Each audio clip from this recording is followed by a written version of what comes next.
Broadcasting from the business capital of the world, this is the Podcast Business News Network. So interesting. We get together with people and find many times that they provide very unique services, just helping others. And I've got somebody, we all love our pets, and she supports our animals in the pretty much the central Tennessee area.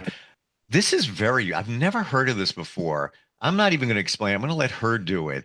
Um, Her name is Fran. Her company is Franimal's Solutions, and she is with us today. Welcome. How you doing? I'm great. Thanks, Steve. How are you? Very well, very well. So you provide essentially mobile medical services for animals. Broadly, do I have that right? Yes, that's very close. It's just a diagnostic tool. Gotcha. And when we say diagnostics, you're doing imaging?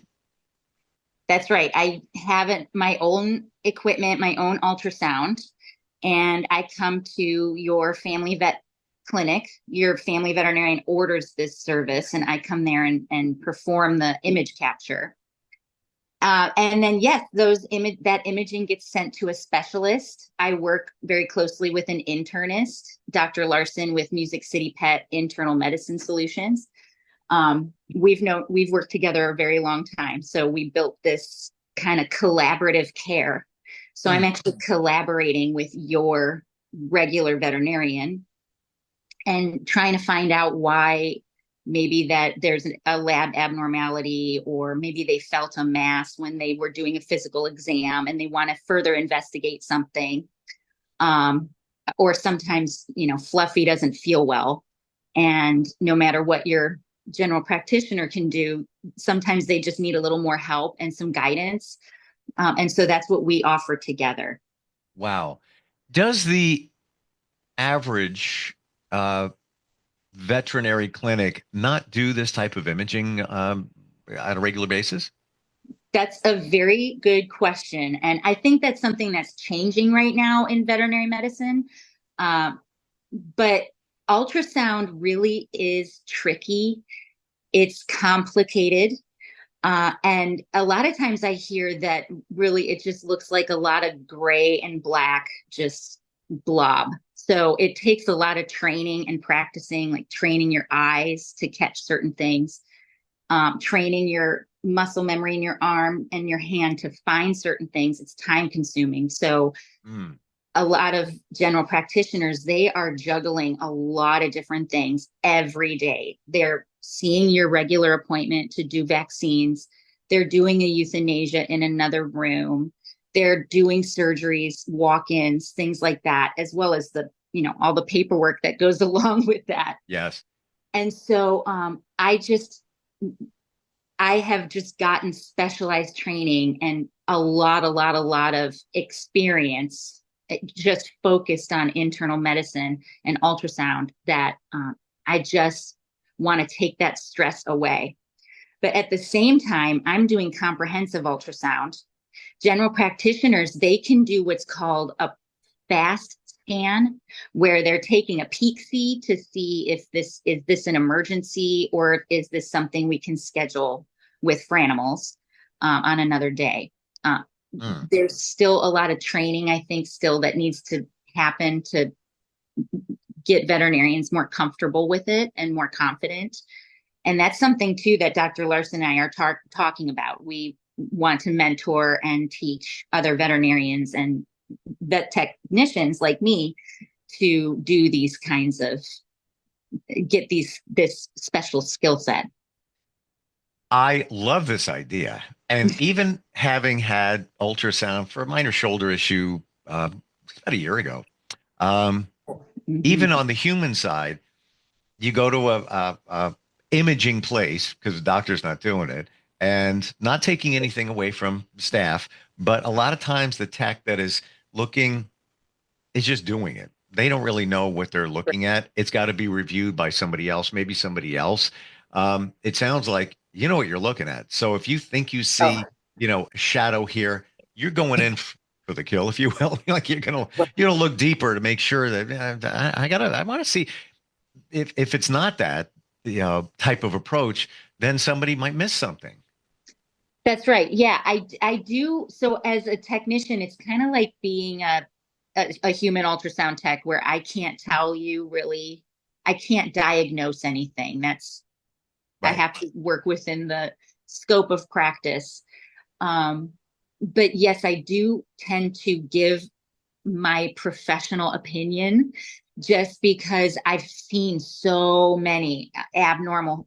findings in the maybe it's been about 4.5 years cumulatively that I've worked in internal medicine and ultrasound and running endoscopy. I just love it. I geek out about it. And being also autistic, I have this obsession almost because it's my special interest. So I seek out more and more and more. I just can't, Wow. I can't learn enough.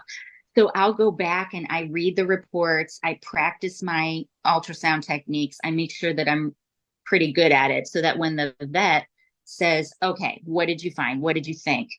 I can actually give them at least a little bit of information so that they can decide if they want to like send home some medications with your pet that day, or maybe give you some insight or some peace of mind to know that maybe I didn't see what they thought I was going to see, or sometimes they just have to wait for the report because yeah, the doctor needs to look at that imaging. Similar to Wow. taking an x-ray, like the technician takes the x-ray, but the doctor looks at it and determines what's going on. It's almost like you're like Fran CSI, like a crime scene investigator. Like Yeah. you're gonna find everything. You're hunting it down. Yeah, it's true. And I love it. Like clinical pathology too. So yeah, we are the seekers and the figure out what's going on. Mm. Why do you think more people don't do this? Is the first I've ever heard of this. Why do you Yeah. think more aren't doing it? I don't know. I think that there are actually a lot of services that offer mobile ultrasound to your vet Hmm. clinic, but they just work behind the scenes. We're like the silent, right? We come in, take the pictures, and we give your vet the report and the support they need, and then we duck out. So Uh, you don't know. but your vet has to make the recommendation. They have to say, I'm going to bring somebody in. Um, Yeah. let's let's go let's go through logistics. So Okay. you bring your vehicle to the vet's office and you do it all inside your vehicle? No, I actually bring my stuff in. Wow. Okay. It's on wheels. It looks like luggage. And I just come on in and set up in an exam room, or sometimes I'm set up in their treatment area. Wow. Fran, what got you interested in this? Where did it begin? Was it just a love of animals? Was it a love of medical, the blending of the two? Oh my gosh. Yeah, I always had a almost etheric connection with animals ever since I was really young. I just instantly would bond and have a relationship with our pets. I should have known that I was going to be in vet med back then, but I didn't. I was just busy trying to be a rock star. And so I guess I was just a late bloomer, but I did have an experience with my own cat, bringing him to emergency. And the staff, the veterinarian, everybody was so wanting to, they cared about my cat like I cared about my cat, and wanted to help my cat like I wanted to help my cat. And so that experience just made me wonder, okay, if I'm not going to make it in music, what do I love as much as I love music? It's animals. So I thought I was going to be a vet. I went to pre-vet school and I was getting good grades, which was, unexpected. I thought, um, I wasn't sure if I was going to be good at it because it's very much chemistry and biology and all of that, but I loved it. And then when I got my first job at a vet clinic, I gained a lot of mentors there, and like Dr. Ramos, Dr. Henry, Dr. Kilbane, shout out to Epperson Veterinary Clinic, because I learned so much there. Uh, One of the staff members, she was a vet assistant and she was studying to be a technician. I didn't even know that was a thing. So I pivoted at that time and went to vet tech school, and I just loved it. I just loved it. I don't know. It became very easy. And so I felt like I was just on the right path because I didn't have to force it. It just Oh, happened. wow. It seems like it just felt right. Yeah, it was fated to be. It was fate. Oh, like fate. Okay, Oh, gotcha. yes. Oh, yes. Wow. Wow. What are some of the things that you've discovered showing up at the vet's office? They ask for imagery. Now some examples, even with last year or something that really stands out, like, well, this was not known. You found it, and then they took care of it. Oh, goodness. Well, I get a lot of, I guess actually recently there is a decent story that I have. We did an endoscopy on a cat. We did an upper GI. So I was working with Dr. Larson. We partner very closely together to do these procedures. And when I was inducing the cat to put him under anesthesia, we noticed he had something going on in his mouth. And this is a cat that wasn't eating very well. It wasn't a happy cat at the vet. So I'm sure it was difficult to get a good look at the back of his mouth. But yeah, that was a finding that was really unexpected. Um, I guess that doesn't have to do very much with ultrasound. What did that turn out to be? Actually, we are still waiting on biopsy results. We Wow. took some biopsies of it, and and then we send those off to a lab to get analyzed. So we don't know yet. Give us an example why the vet would call you or why you would be called in. Yeah, there's a lot of good indications for abdominal ultrasound and echocardiogram. For echoes, if you hear a murmur, your vet's probably going to recommend an echocardiogram just to evaluate and see if there's heart disease. But not all heart problems have a murmur. So sometimes it'll be an abnormal lab result, or even just a little bit of a cough, and I'll come in and maybe they'll recommend an echo. Abdominal ultrasound, it's really variable. Probably the most common reason I get called in for that is abnormal lab work, or your pet doesn't feel good. A lot of times it's like GI symptoms. Um, but there's a lot of good reasons to do abdominal ultrasound. Like if your pet has chronic illness, it might be good to just evaluate from time to time to be sure there's not anything else going on. So crazy question. Yes. I want to know EKG, dog or cat. Where do they put the electrodes? Like if you have an EKG, if you're a human, I got that. How do Yeah. they do that? We have clips. It's like a little, almost like an alligator clip. There's more gentler ones, but it's a little metal clip, and it depends how many leads you have. Usually there's 3 or 4, and they clip in their armpit, and they can clip like just above their knees. And you got to douse them with alcohol to get them to work because their fur gets in the way sometimes. Wow. And usually can that be done without any kind of sedation? Yes, an electrocardiogram can be done without any sedation. It probably would be best not to use sedation for that. But when I do an echocardiogram, that's something different. An echocardiogram is an actual ultrasound of the heart. And your pet has to, for abdominal ultrasound as well, they have to be in a vulnerable position. And for echoes, they really have to be still because I have to point the probe at a valve. And if you can imagine, a cat's heart is roughly the size of a walnut. Wow. So I have to point the probe at these teeny tiny little windows, and I have to hold it there while I have a remote sonographer actually signs into my machine and remotely gets all the imaging for me, which is an amazing service. It improves the quality of the result. Like the outcomes are a lot better with that. So, and it gives me a hand to maybe put on the pet because they have to be really, really still. So sometimes we will give them a little bit of like a Xanax, like a half a Xanax or exactly. something. Yeah. Yeah, Wow. I take a Valium before I go to the dentist. That's for sure. Okay, there you go.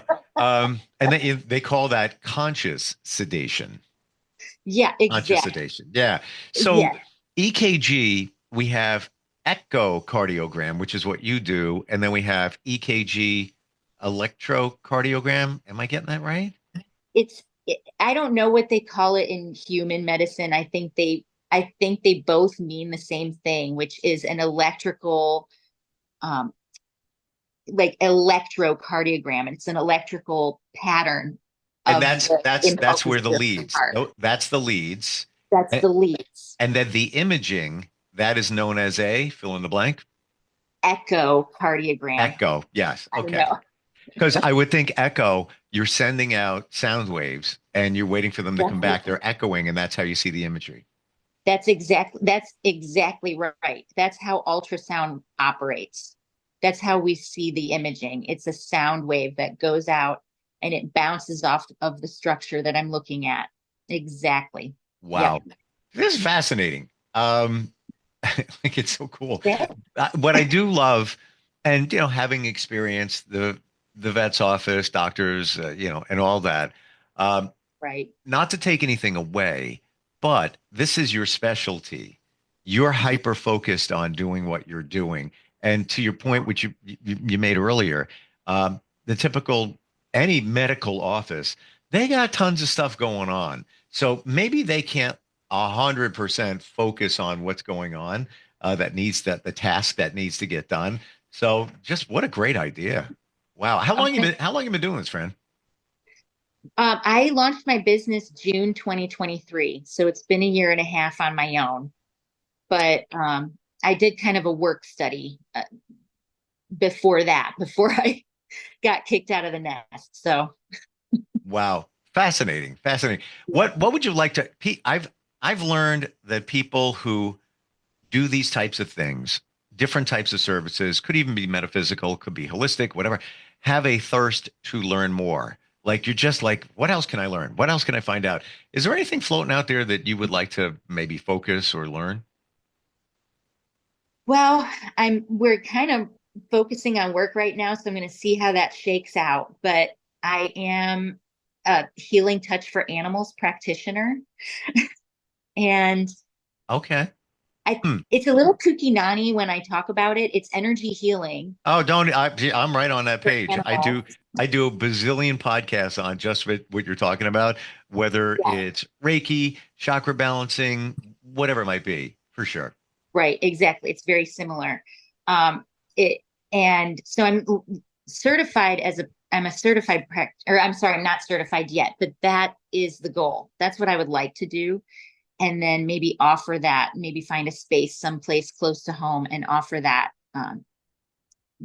just to whoever is interested. There's not a lot of evidentiary support behind this kind of and this energy healing, but I feel like the proof is in the pudding. Like animals, I don't feel have a placebo effect. They don't know what I'm doing or that I'm trying to help them in some way. So when I see a result of putting my hands on them or clearing their chakras or doing the pendulum work, when I actually see the result, I'm like, this just I need to share this with the world because animals behavior, fear, anxiety, and stress, I am certified in that. I'm fear free certified. So I know a lot about that in the traditional sense as well as energetic sense. And so I kind of combine all of that in my work and I want to, yeah, share that.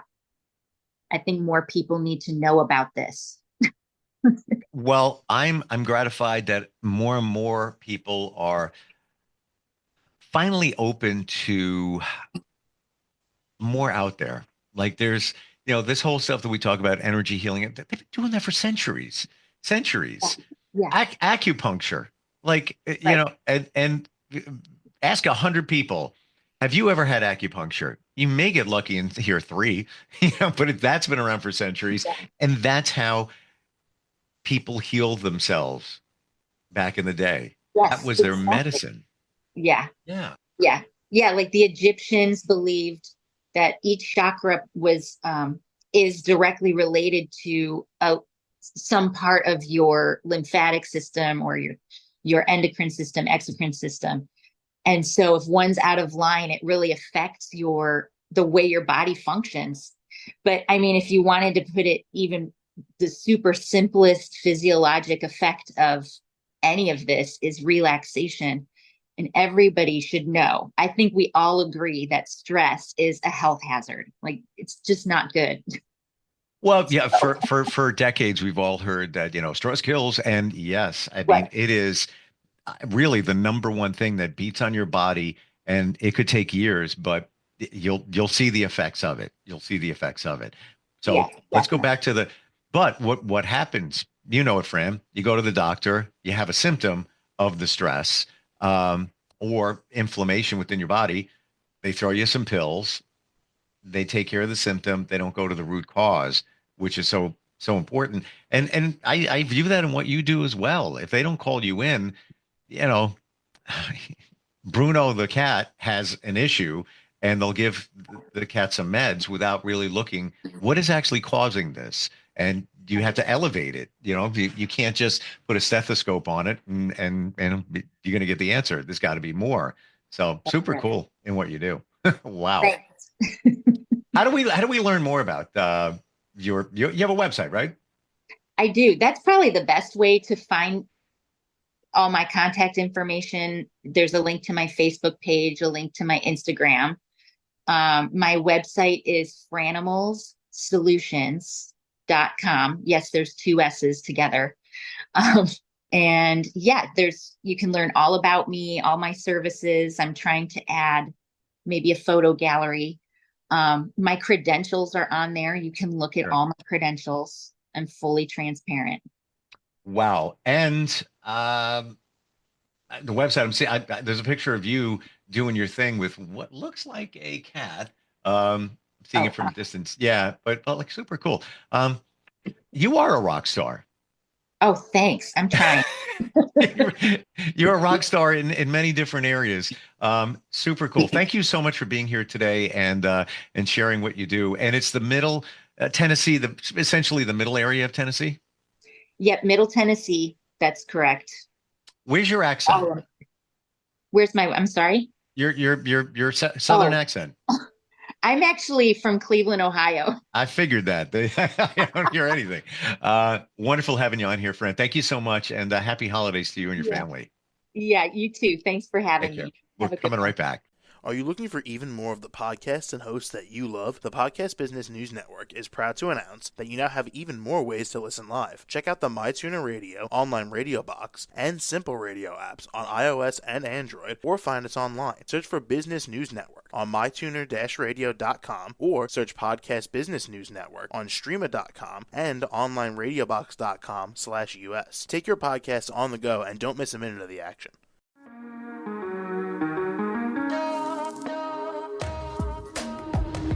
Broadcasting from the business capital of the world, this is the Podcast Business News Network. For nearly 2,000 severely injured veterans, everyday life has become filled with barriers. Day-to-day simple tasks can become pretty daunting. I have to carry my chair up 2 flights of steps or have somebody do it for me. What scares me the most is just the falling. When I'm struggling with my house, I think, to have that one great barrier just knocked down, it's crucial. Home for Our Troops is a wonderful nonprofit that builds a mortgage-free, fully adaptive, handicap-accessible house. And there's no catch. It'll be our very first home that we've ever owned. This is a game changer. This is where your life begins again. We need you to join us in completing this important mission. Please visit hfotusa.org and help build homes and rebuild lives. Because of you, everything's going to be okay.